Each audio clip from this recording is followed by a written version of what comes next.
Assalamualaikum warahmatullahi wabarakatuh. Perkenalkan nama saya Muhammad Akbar Maulana dengan NIM 22523245. Pada kesempatan kali ini saya akan membawakan presentasi tentang salah satu pola desain dan pengembangan perangkat lunak, yaitu template method pattern. Pola ini sangat penting dalam menjaga struktur kode tetap efisien dan mudah dipelihara, khususnya ketika kita menghadapi algoritma yang memiliki langkah-langkah serupa, namun membutuhkan penyesuaian pada beberapa bagian. Nah, sebelum mengenal lebih lanjut template method, di sini kita harus memahami apa definisi template method itu. Template di sini template method adalah pola desain perilaku yang mendefinisikan kerangka dari sebuah algoritma di kelas induk, tetapi memungkinkan kelas turunan untuk menimpa langkah-langkah spesifik dari algoritma tersebut tanpa mengubah strukturnya. Terus, kapan sih template method itu digunakan? Nah, kelebihannya apa sih? Kelemahannya apa sih? Nah, di slide ini menjelaskan ke kapan template metode digunakan, yaitu ketika langkah algoritma yang mirip. Nah, terus tujuannya untuk menghindari duplikasi kode.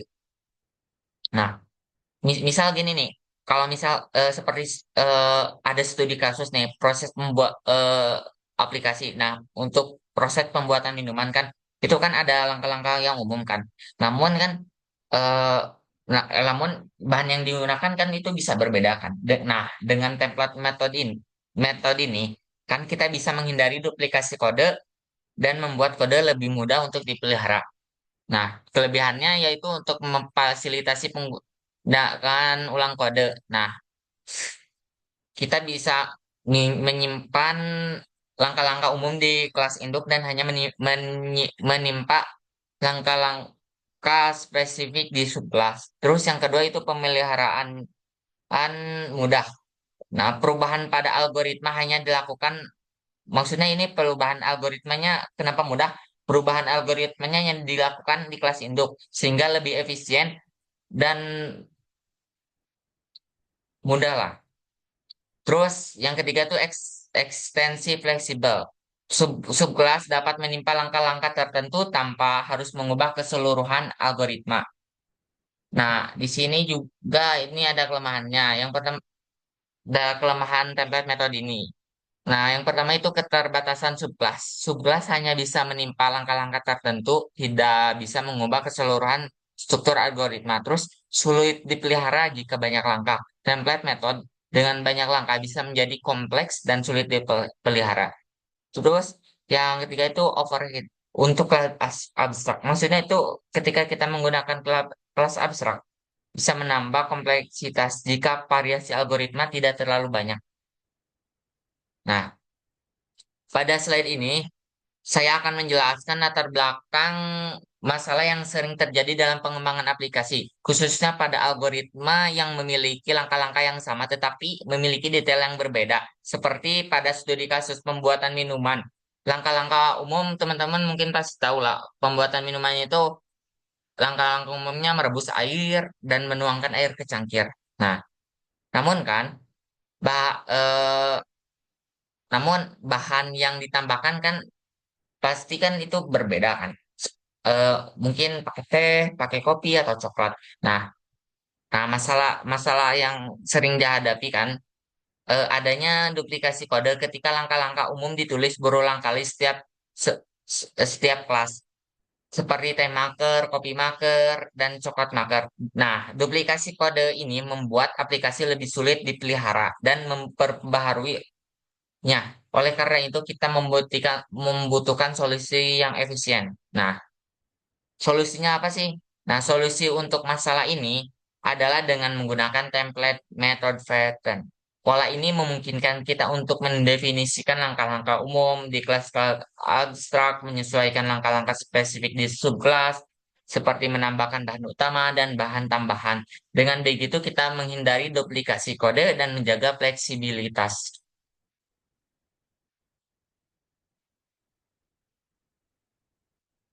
Nah, di sini terdapat diagram. Pada diagram ini terdapat kelas abstrak bernama minuman yang mendefinisikan kerangka umum dari proses pembuatan minuman. Kelas ini memiliki kelas ini memiliki beberapa metode yang mewakili langkah-langkah umum dalam pembuatan minuman. Seperti di sini ada pembuatan resep. Nah, ini tuh termasuk template metode yang berfungsinya tuh buat apa sih? Sebagai kerangka algoritma. Nah, tujuannya tuh untuk mendefinisikan urutan langkah-langkah dalam membuat minuman. Metode ini memanggil beberapa langkah pendukung yang diperlukan dalam prosesnya. Terus yang kedua itu rebus air. Nah, kalau ini tuh langkah rebus air tuh ini tuh bersifat tetap. Dapat maksudnya tuh dapat dilakukan kan dapat dilakukan semua jenis minuman kan. Karena minuman kan butuh butuh air kan. Karena setiap minuman minuman kan butuh air. Minuman panas kan butuh air yang direbus kan. Oleh sebab itu kan metode ini kan langsung diimplementasikan kan di kelas induk minuman dan tidak perlu diubah oleh kelas subkelas kan. Terus yang ketiga itu ada tuang kencangkir kan. Ini juga merupakan langkah tetap. Nah, di mana air yang sudah direbus akan dituangkan ke cangkir. Sama seperti halnya metode rebus air. Langkah ini juga tidak dapat diubah di subkelas. Terus yang keempat itu ada tambah bahan utama. Nah, eh, ini ada ini tuh ada metode abstrak kan yang berarti setiap subkelas harus mengimplementasi langkah ini sesuai dengan bahan utama yang berbeda setiap minuman. Misalnya teh misalnya dalam kasus minuman ini misalnya teh menambahkan kantong teh, kopi menambahkan bubuk kopi, dan coklat menambahkan bubuk coklat. Terus yang kelima ini ada teh tambah bahan tambah bahan tambahan. Nah, ini sama seperti tadi nomor 4. Ini juga termasuk abstrak. Nah, nah, ini sama diimplementasikan sama subclass. Nah, subclass akan menentukan bahan tambahan yang spesifik. Misal nih, teh itu ditambahin sama lemon, kopi itu tambahin susu dan gula, coklat itu tambahin marshmallow. Nah, nah dengan menggunakan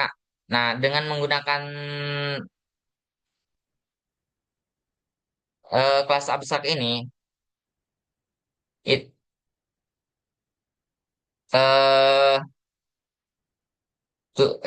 tujuannya untuk menghindari duplikasi kode. Nah, di bawah kelas ini ada terdapat tiga kelas subkelas.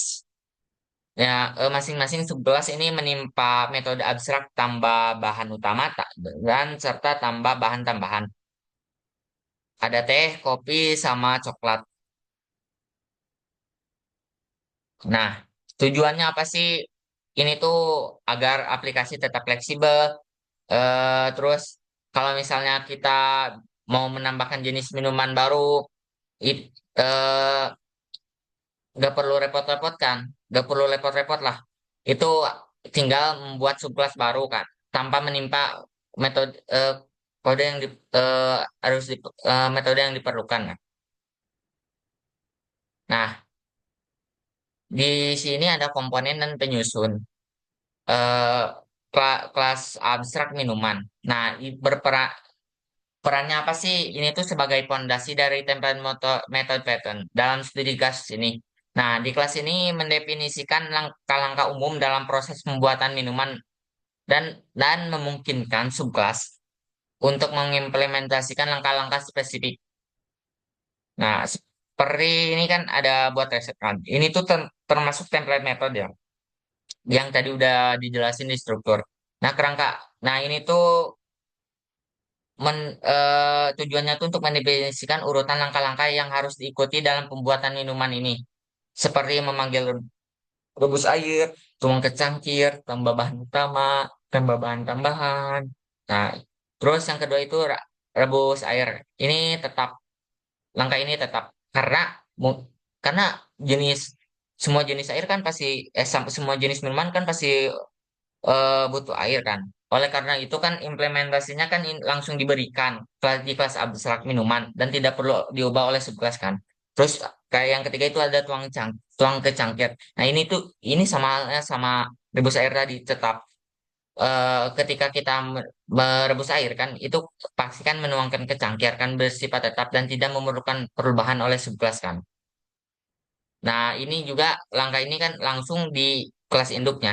Terus ini ada tambah bahan, bahan utama ini termasuk abstrak. Nah, ini tuh seperti yang berarti kan ini seperti teh, kopi dan coklat itu kan harus mengimplementasikan kan dengan bahan utama masing-masing kan. Contoh untuk teh, saya akan menambahkan kantong teh, kopi, saya akan menambahkan bubuk kopi. Begitu sebaliknya kalau begitu sebaliknya coklat juga sama. Nah, terus yang kelima itu ada tambahan. Tambahan ini juga termasuk abstrak seperti halnya tadi, tambah bahan utama. Nah, misalnya tuh gini, misalnya teh bisa di, misalnya ini tuh harus bentar, harus diimplementasikan oleh 11 ya. Misalnya gini nih, teh bisa ditambah oleh lemon, kopi bisa ditambah gula dan susu, sedangkan coklat bisa ditambah marshmallow. Nah, di sebelah kanan ini kan kita bisa melihat kode implementasi dari kelas minuman. Di sini terlihat buat resep kan, mendefinisikan urutan langkah-langkah. Sedangkan kan bahan tambah bahan utama dan tambah bahan tambahan kan dibiarkan sebagai metode abstrak untuk diimplementasikan oleh subkelas.